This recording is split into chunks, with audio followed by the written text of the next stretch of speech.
For those of you who never got around to watching the end of Star Trek Generations, I'm going to sum it up for you right now. Captain Picard finds himself sucked up into the Nexus, and he materializes inside a house. In this house are a bunch of kids that we've never seen before who don't exist, a house that doesn't exist, and a wife that doesn't exist. This goes on for about 15 minutes of Captain Picard just walking around this house that we've never seen before and will never see again. Suddenly, he notices Guinan. But it's not really Guinan. It's not even really Guinan's residual neural energy. It's like her ghost or something. They never really explained that. Anyway, Guinan tells him that he's in the Nexus, but she didn't really have to do that because for no reason, Picard figured it out. Then his kids tell him to do things and build castles with them, and he says, "No, I'm not going to stay in the Nexus." Now, we were already informed earlier in the film that if anyone gets sucked up into the Nexus, they won't care about anything but staying in. Somehow Picard breaks that spell. How?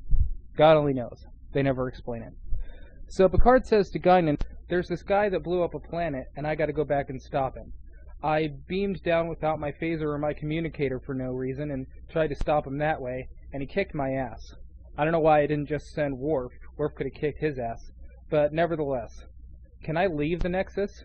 And Guinan says to Picard, "If you leave, you can go anywhere, anytime."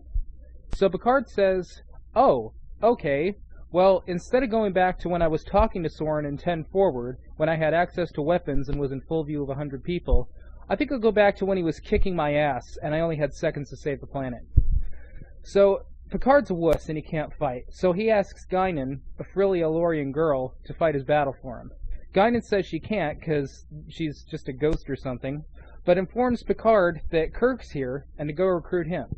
It's at this point that we realize that people can just walk in and out of other people's nexuses whenever they want. So again, instead of just going into everyone's nexus who's in this thing and recruiting a full army to go against Soren, he only goes after Kirk. So up until now it's been pretty boring, but it actually gets worse. Time has absolutely no meaning in the Nexus, we're told, and so that means that there's absolutely no urgency for Picard, Kirk, or anyone else to leave the Nexus and go and save anything. They can hang out there for 1,000,000 years and then go back and stop him. So there's really no reason for us to think, wow, they better hurry this up. And boy howdy do they not hurry it up. Picard finds Kirk chopping wood. Even though this is the Nexus, which is supposed to send you to the place that you want to be the most, and doing the thing that you want to do the most.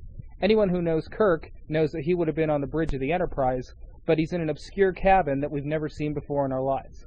So Kirk and Picard talk about basically nothing for a real long time. Kirk is back at his cabin, and he's talking about Antonia, another woman that we've never met before in our lives, and will never see again after this movie. Why they didn't make it Carol Marcus, or even Edith Keeler, for God's sake, someone who we care about, I'll never fucking know. So anyway, they talk and ride horses. Then, Kirk says, "Yeah, sure, let's do it your way, Picard." Now, I want to interject something real quick. This really has nothing to do with the movie, but it's of my own personal belief. If it was actually Kirk, and it's not, because no one who knows anything about the character was writing this so-called movie, he would have done this. "Okay, Mr. Picard, is it? This Nexus doesn't make any sense whatsoever. So here's what we'll do. You go back to your time, sit on the rocks and cry for another 20 minutes. I'll go back to my time and phaser Soren in the head. Problem solved." But no, they go back to the planet where Soren was just about to win. And that's what they do. They leave. Enter the planet, and they try and stop Soren. Now, if you notice off in the distance, here comes a reset button, and again, there's no urgency to this scene. Even if they don't stop him this time, the Nexus is going to suck him up, they'll be right back in, they can just leave and try to stop him again. They can do this as many times as it takes until they succeed. So they fight. Then finally, Kirk falls off a bridge, or the Kirk and the bridge fall, or something like that. Kirk's nowhere to be found.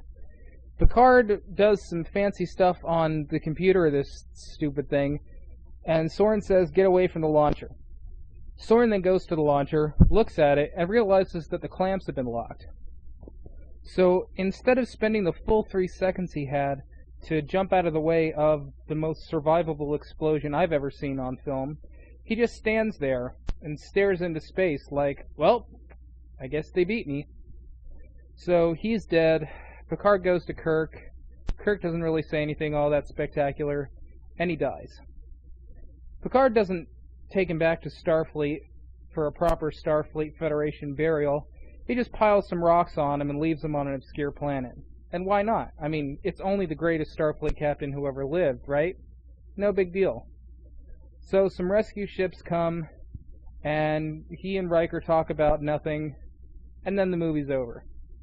The only thing that we really lost in this film was Kirk, the Enterprise D, and that's really about it. What do we gain? Absolutely nothing. The end.